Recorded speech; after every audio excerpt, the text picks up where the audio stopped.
Chapter 3. Now the serpent was more subtle than any beast of the field which the Lord God had made. And he said unto the woman, Yea, hath God said, Ye shall not eat of every tree of the garden? And the woman said unto the serpent, We may eat of the fruit of the trees of the garden, but of the fruit of the tree which is in the midst of the garden God hath said, Ye shall not eat of it, neither shall ye touch it, lest ye die.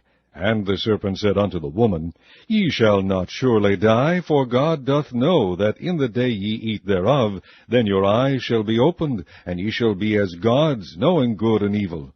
And when the woman saw that the tree was good for food, and that it was pleasant to the eyes, and a tree to be desired to make one wise, she took of the fruit thereof, and did eat, and gave also unto her husband with her, and he did eat. And the eyes of them both were opened, and they knew that they were naked, and they sewed fig leaves together, and made themselves aprons. And they heard the voice of the Lord God walking in the garden in the cool of the day. And Adam and his wife hid themselves from the presence of the Lord God amongst the trees of the garden. And the Lord God called unto Adam, and said unto him, Where art thou? And he said, I heard thy voice in the garden, and I was afraid, because I was naked, and I hid myself. And he said, Who told thee that thou wast naked? Hast thou eaten of the tree whereof I commanded thee that thou shouldest not eat? And the man said, The woman whom thou gavest to be with me gave me of the tree, and I did eat. And the Lord God said unto the woman, What is this that thou hast done? And the woman said, The serpent beguiled me, and I did eat. And the Lord God said unto the serpent, Because thou hast done this, thou art cursed above all cattle, and above every beast of the field. Upon thy belly shalt thou go, and dust shalt thou eat all the days of thy life. And I will put enmity between thee and the woman, and between thy seed and her seed. It shall bruise thy head, and thou shalt bruise his heel. Unto the woman he said, I will greatly multiply thy sorrow and thy conception. In sorrow thou shalt bring forth children, and thy desire shall be to thy husband, and he shall rule over thee.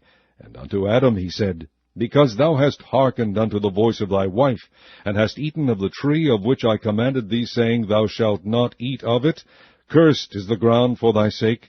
In sorrow shalt thou eat of it all the days of thy life. Thorns also and thistles shall it bring forth to thee, and thou shalt eat the herb of the field. In the sweat of thy face shalt thou eat bread, till thou return unto the ground, for out of it wast thou taken, for dust thou art, and unto dust shalt thou return. And Adam called his wife's name Eve, because she was the mother of all living. Unto Adam also, and to his wife, did the Lord God make coats of skins, and clothe them.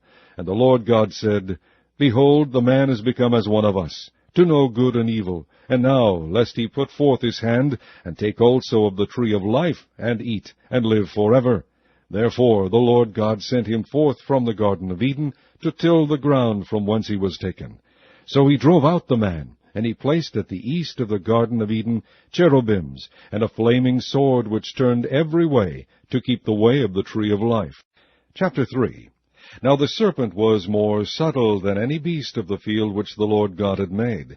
And he said unto the woman, Yea, hath God said, Ye shall not eat of every tree of the garden? And the woman said unto the serpent, We may eat of the fruit of the trees of the garden.